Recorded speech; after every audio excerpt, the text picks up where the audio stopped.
एक बार गौतम बुद्ध के पास एक स्त्री अपने बच्चे को लेकर रोती हुई आती है और उनसे कहती है, हे प्रभु, मैं आपके पास बड़ी आशा लेकर आई हूँ।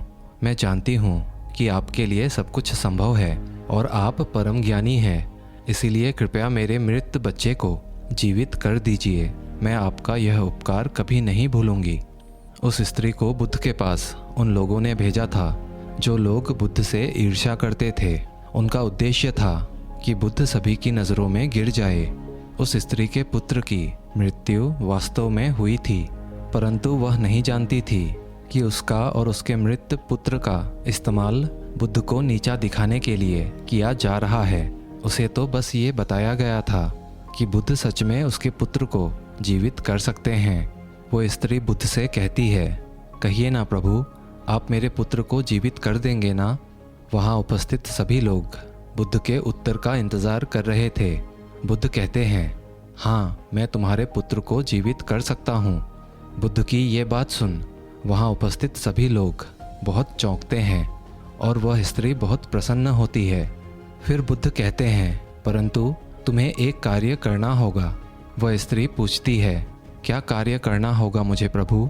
बुद्ध कहते हैं कि तुम्हें एक मुट्ठी सरसों के दाने लाने होंगे। वो स्त्री कहती है, मैं अभी लेकर आती हूँ प्रभु। फिर बुद्ध कहते हैं, परंतु ध्यान रहे कि दाने ऐसे घर से लाने हैं जिस घर में कभी किसी की भी मृत्यु ना हुई हो।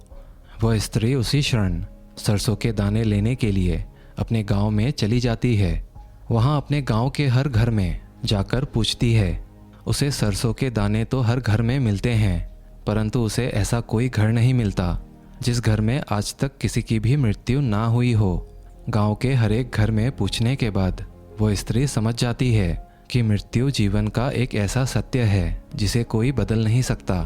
फिर वह स्त्री बुद्ध के पास जाती है और कहती है, हे प्रभु, मैं इस बात को कहीं ना कहीं जानती तो थी, परंतु स्वीकारना नहीं चाहती थी।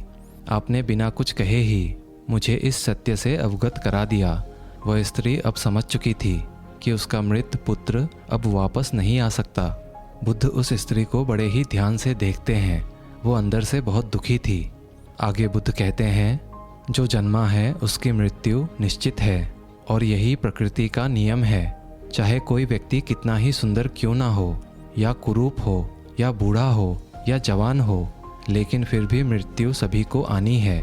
बुद्ध कहते हैं, ये संसार जिसे हम यथार्थ समझते हैं, यह दुख और पीड़ा का क्षणभंगुर खेल है। इसीलिए जो जन्मा है उसकी मृत्यु निश्चित है। दोस्तों, आपने जीवन में जिस किसी को भी खोया है, उनके जाने से अपने जीवन को निराशा में ना डालें, क्योंकि किसी के जाने से जीवन नहीं रुकता। जीवन को चलायमान रखना अति आवश्यक है। दोस्तों, आशा करते हैं आपके लिए ये कहानी प्रेरणादायक रही होगी। कहानी अगर अच्छी लगी हो तो वीडियो को एक लाइक और चैनल को सब्सक्राइब कर ही लीजिएगा। मिलते हैं अगले वीडियो में, तब तक के लिए धन्यवाद।